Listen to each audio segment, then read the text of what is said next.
Welcome to the March episode of the Library Show. Well, spring is a time when flowers are coming up, maybe not today, maybe not tomorrow, but it's going to be happening. And just recently, I received an email with what I now know is called an inspiration an inspiration image of a new project at the Penn Wynne Library. We have with us today Stephanie Tomei, who is your co-chair of the committee for this. Is that your title, Steph? Yeah, okay. I'm on the Penn Wynne Library board and co-chairing this committee. So this inspiration image really showed a garden where people could sit out, chat with each other over a cup of coffee, have the pleasure of being surrounded by flowers, but it was just the beginning of a long path. Stephanie, maybe you could tell us about how this came to be even at these early stages. So the idea of a community reading garden at the Penn Wynne Library is something that's been kind of in our minds for a number of years. We initially thought maybe something as simple as some picnic tables and flowers. But I think the pandemic really shined a light on the fact that outdoor spaces are so vital for our community, especially in Penn Wynne, where the footprint of people's properties is a little bit smaller. And so I would say between the pandemic time and the need for that sort of outdoor safe public meeting spaces, and also the fact that we got Danielle Gowan, who's our children's librarian, who not only has library expertise, but a background in environmental science, and actually in education at one of the local arboretums. It was like all the stars were aligning, and we thought, this is really a project that we need to take forward and bring to the community. How fortunate that Danielle has all that experience. I know, it was meant to be. It was meant to be. Okay, so let's talk for a moment about your timeline. Where are you in this process now? I understand you're doing some interviewing. Yeah, so we are getting close to making a selection on a landscape architect to work with. We kicked off our fundraising for that first initial phase to be able to fund the planning portion of the project and put together the site map and all of the things that we would need to know what exactly this community reading garden would look like. And so while I don't anticipate within the year we'll be sitting, relaxing, and reading within the garden, we're very much getting closer and closer to having it come to fruition. So we're excited. Okay, so assume that I'm somebody out there who has not seen the inspiration image, has heard you talk about it. They might be interested in knowing where this is going to be. Yeah, so our vision at this point is there's sort of some open space that wraps around the library where we foresee a potential gathering space somewhere that you could study, relax, meditate, read a book, socialize.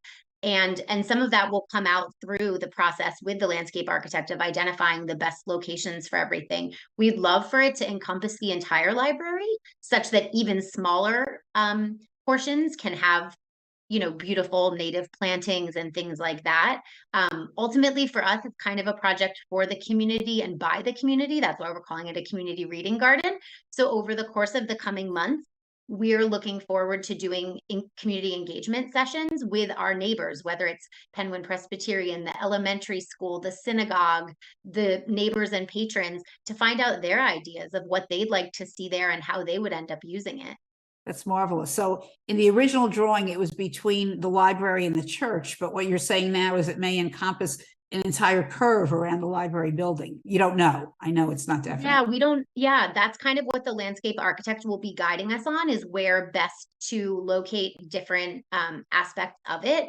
But yeah, we would like it to be sort of an educational space as well, where we could do a story time or have a session to learn about composting. And they'll be able to let us know what space best lends itself to the different uses. I don't want to sound paranoid, but do you envision taking away any of the parking spots in the lot just behind the library? I mean, we don't have any plans in place. That's certainly not part of what we had initially envisioned. The project is being completely funded and overseen by the Penn Wynne Library Association board. But of course, because it's township property, we're already in close collaboration with Public Works, Parks and Rec, facilities, and we'll be making sure that we're, following through on all the things, the commissioner, to make sure that, that it fits within what the permittable use is, I guess, for the space. I was just thinking ahead because sometimes there's a community concern about changes that affect their use of the library, use of a parking lot, use of spaces. I mean, when I go to Penn Wynne, I always park right in front, right on over Parkway. And generally there are spots there. And if I have to, I park across the street. So it would not impinge on the lot. I don't take up a spot in the lot because the store. Yeah, no, our vision right now is really just for the green space surrounding the property, but we'll see again what the experts kind of bring to us and what the community has to say in those engagement sessions. Do you have a rough idea of how much money you're going to need to raise to do this? So at this point, like I said, the fundraising has been toward bringing on the landscape architect to put together those plans. We don't have a fundraising target yet. Once this initial planning phase is complete, we should have a better sense of how much money we'll need to make the garden a reality. We do intend to apply for some grants, and we'll be hopeful that that will help to fund some of it. And then, of course, we'll be looking to the community for individual donations, employee match, things like that. We're hoping to have some nice naming opportunities where people could recognize a loved one, whether it be a bench or a tree. Again, that'll come out through the planning and site map process, but it'll be a nice way for people to feel like they made their mark and they put their stamp on this space. So the thought is that the new garden space can actually bring some programming out. Ideas that we've heard the community share, things like a pollinator pathway, a monarch way station, native plantings. And so those are things where library programming could come outside and help to teach people about these different types of aspects that are really vital to the environment. So I think it gives us an indoor-outdoor opportunity to learn and educate together. Oh, that sounds terrific. Are there any other programs coming up at Penn Wynne that people might like to know about? If not this month, maybe things that are happening next month or later on in the spring? I know that you're a very active library with a terrific. It really is. Yeah, I would say the best way is for people to sign up to receive the newsletter on lmls.org. We put out a monthly newsletter called Pen Pals, and it overviews all of the programming and happenings at the Penn Wynne Library. And it's a great place to stay connected and to get involved. I'd like to put in a little plug for Appetite for Books. My husband and I went to that last year, and it was marvelous. Great assortment of food, all kinds of things. There was wine, and it was a great opportunity to see the people for whom the library really matters. And that was terrific. It was board members, it was community members, and although we tend to use Ardmore Library, but I've also used Penn Wynne, of course. But it was a terrific evening, and I gather that that's going to go on again this year. Yeah, that's the plan. It's our flagship fundraiser. It's one of our favorite events of the year. So we hope to see a whole lot of the community coming out and enjoying it and honoring the library with us. That is just super. Okay, so two things. I don't want to end without mentioning these things. First of all, does Penn Wynne Library have any open spots for board members, pages, anybody else? Yeah, I mean, I know that there are open positions if people want to check out the township website and become a part of the Penn Wynne Library staff family. Obviously, they'll get to enjoy this space. What a great place to have your lunch each day, right? And we're always accepting applications for board members. It's a really fun group, so we would welcome submissions. Okay, and second of all, since we're talking about donations, how can people donate? Is there an easy way to do this? And should they earmark? Should they use the bottom left corner of their checks to mention this particular project? That's very important. Of course, we're accepting donations for the library. We always need the support of the community for our programming and our materials. But additionally, if people want to contribute specific to the community reading garden, we'll take checks to the Penn Wynne Library, noting in the memo specifically that it's for the community reading garden project. We have a QR code that can be scanned and will take you directly to the donation page. Or if you're already online and you want to go to the Penn Wynne Library website via lmls.org, there is a button on there to specifically donate to the community reading garden, in addition to donating to the library, two separate buttons. Okay, so you can donate to general purposes of the library, which often goes for the purchase of books, which is a very popular reason. And the other thing is for this wonderful garden program. Stephanie, I thank you very much. I didn't ask at the beginning, are you on the board or you're simply a committee? I am. Yep, Ah, I'm on the board. And so, yeah, if people are interested in getting involved with the garden and the committee, or if they're interested in specific opportunities for fundraising, like we mentioned, these naming opportunities and things like that, they're welcome to touch base with us via email. It's penwynboard@lmls.org, and we can answer any questions or would love to hear ideas and yeah, to welcome more people into our fold. So. that's terrific. I have to tell you all that I have a little extra point to make, and that is that when the libraries were all renovated several years ago, I think that a particularly excellent job was done at Penn Wynne because the architects brought in a tremendous amount of light with the glass wall in Those front. windows are The beautiful. windows are great, and they managed to keep the charm of the library. So go, participate, and I hope you'll enjoy this project.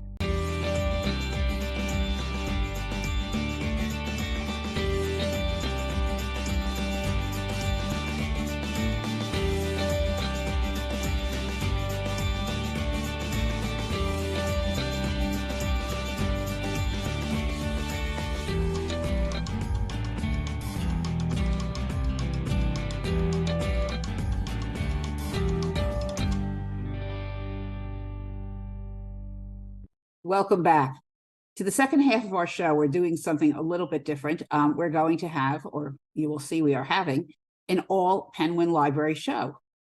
This half of the show, we're going to talk about Appetite for Books, which is the major fundraiser for Penn Wynne Library. And I had the great pleasure of going to this event last spring, as a matter of fact. It was terrific. First of all, the spirit, the work of the volunteers, the work of the staff, and putting it all together was incredible. There was a lot of good food. I was sorry I ate dinner beforehand because there really was a terrific spread, and it was a wonderful event to raise money for a terrific library. We have 6 libraries in our system, as you all know, and this one is truly a star, as they all are. I don't want to be prejudiced. Today we have with us Rau Solis. Ray, welcome. Thanks, Lenore. Ray is the chair of Appetite for Books. So for those people who don't know what this is, Ray, tell us a little bit about this event. What is it? What does it try to do? And the question I'm going to ask in a moment is, where does the money go to? Yes, so the Appetite for Books fundraiser is purely just a way to raise funds for things at the library, such as programming, and most importantly, for the purchase of books. New books at the library are expensive, and the fundraising that we do helps support this process of purchasing new books that are popular, that are harder to get. And the best way to get our hands on these as quickly as possible is to purchase them straight from the funds that we raise for the Penn Wynne Library's budget. There are some other things as well, but primarily the programming and the books are the two bigger expenses that we fundraise for. Okay, so what's paid for by government, I just want to say for those who may not be aware, are salaries of library employees, are building upkeep, which is really hugely important, and for other expenses that come along in terms of what the library has to do for upkeep and so on. The books, getting books, do we still use McNaughton? Or do you know McNaughton? I'm not sure. Okay, so when a book, what you just said, which is very important, when a book is very popular, like let's say there's a new John Grisham book that comes out and everybody wants to read it at the same time, the funding that is raised for this goes to purchase these books so that people don't say, oh my gosh, I had to wait 8 months for that new book. The library can get a sufficient number of copies. Each of the 6 libraries, mind you, can get a sufficient number of copies so that people are feeling, yes, I read it when everybody else is talking about it. Sorry, to me, that's really important. No, because I like to read the books that are hot. I'm like everybody else. Yeah, absolutely. Yeah. And I signed on, I just have to tell you, I was in another library system and I signed on to reserve a copy of the new book by Prince Harry. There are 849 people ahead of me. That's not Lower Merion. Lower Merion, I think, keeps that kind of thing more in check. So kudos to Lower Merion, and I'm glad that we're doing fundraising. Anyway, so this event is, tell people what the event is, because I just talked about the food, but there's a lot more than that involved. So yes, as well as the food, we have a few beverage sponsors. We actually have the 3 for this year secured already, and it's Conshohocken Brewing, Chad's Ford Winery, and Boardroom Spirits. They were, I believe, all the sponsors that we had last year. They were very popular. Everybody loved the drinks that they provided for the event, so they will be back. More to come on the food vendors. We just started the process of identifying the food vendors. So we'll let you know when we have more information on that. I'm going to ask a question. I don't know the answer to this one. Was it possible to buy wine from Chad's Ford Winery? I remember they were pouring, but I don't remember if you could actually buy some bottles. No, not at that event. There We're are in rules around Pennsylvania. that where Okay, we can't sell it because we aren't not a vendor. we're not a vendor there at the library. We will have pourers there to serve, but we will not, unfortunately, be able to sell wine there per Pennsylvania laws. Okay, so people can come, can enjoy, Sure. and then go to the Pennsylvania State Store and buy those wines if they choose to do so. Or in some cases, you could probably go on their website and have it shipped. Ah, okay. Just sort of a side thing. It's all about books. Is there a book component to this event as well? There's not necessarily a book component to this event, but obviously we are surrounded by books and emphasize the importance of reading and literature in today's technology age. The focus is generally just on some good spirits and connecting with the neighborhood, and getting to know everybody in the neighborhood to support the library and just get the word out that libraries are still important, and that's what this event is all about. I loved coming to the event last year and seeing so many people walking to the library, because that's what it is. It's a neighborhood library. People actually walk to it. Doesn't mean other people in the township can't drive and come to this event. They absolutely can. Yeah, a lot of walkers. A lot of walkers. It's a very wonderful thing. It's not the case in every library all over the country, but here it is. The other question is, do people have to get tickets to get to this event, to come in? Yes, you do have to get a ticket. We will sell tickets at the door. You can use cash, credit card, check at the door. We will have a link provided on our website. That will be live any day now. And you'll be able to purchase the tickets before you arrive, and then we'll just check you in when you get there. Is there a discounted price in getting them in advance, or is it the same price? There should be a small discount. I don't think we have that finalized yet, but there should be a small discount if you purchase in advance. Okay, that sounds good. Is there going to be a raffle? Absolutely. Raffles are one of the most exciting parts of the events. We'll hopefully have 25 to 30 vendors like we did last year, providing raffle items, and as well as a silent auction. The silent auction is usually a little bit different in terms of the raffle. The silent auction, you can see what the bids are, and you can take your best shot right there to win the event, to win the silent auction item, whereas the raffle is a hand in a bag, and yeah, well, gets lucky. I like the silent auction because you look and you see all the people whose bids you've exceeded. So that's a nice thing. Exactly. Is there going to be any, let's see, how can I put this nicely? Is there going to be any one item in the silent auction that's like the star of the show, or you're going to have to come to find out that we're Okay. There'll be some amazing prizes. The folks handling the raffle and silent auction came through with some awesome prizes and items last year. So that's super. That is really super. It sounds like a great event. I think there were quite a lot of people who came last year, notwithstanding the rain. So we'll keep our fingers crossed that it won't rain, but it will be all indoors. Is that right? Definitely be all indoors. With the challenges of the pandemic and weather, it was decided upon to be hosted outside last year, and there was just a really big rainstorm that kind of threw a monkey wrench into the whole process. So it was moved indoors last second. We tried to ventilate the library, having every door open to create a comfortable event for everybody. This year we're hoping that we're not going to say that the pandemic is behind us, but we think we're in a position where we can host it inside safely, and not have to worry about that weather that is always afoot in the springtime. So, well, it is. One thing that I liked was having it indoors gave me a chance to explore the renovations of the library. So for folks who might not have been in Penn Wynne for a while, or may not have seen the completion of those wonderful renovations, really giving a whole different look to the library. It's open, it's light, it's bright, it's terrific. It's not, frankly, the stacks always used to be so narrow, and now everything is really opened up. So it's a nice opportunity, among other things, to tour the library, because everything was spread out, which I liked. It's much bigger. The renovations were excellent. Yeah, I think in general, in terms of the 6 libraries, they did a good job, a very good job.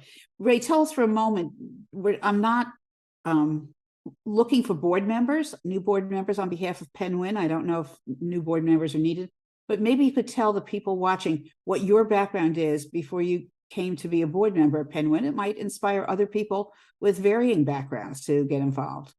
So I have a very extensive background in fundraising. I worked at the Philadelphia Museum of Art for 12 years and the Philadelphia Zoo for 4.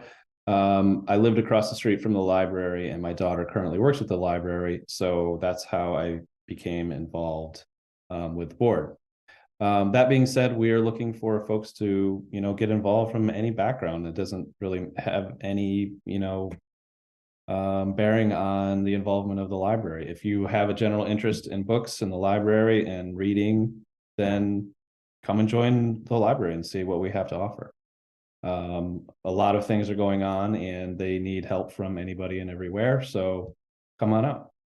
I think one of the things about libraries, and there are many things you can say about them, is they provide an opportunity for people who are new to the township to get involved, to make friends, to feel that they're doing something worthwhile, both for their own families and for their neighbors. And I think you can't underestimate the value of that. And it's volunteers who make things run. The employees obviously do a great job, but volunteers are important. Volunteers like you and others. Thanks, Ray, for being on, and best of luck with Appetite for Books. Thank you. Look forward to seeing everybody. Great. Thank you for joining us for the library show today, and we hope you'll tune in next month. Bye-bye.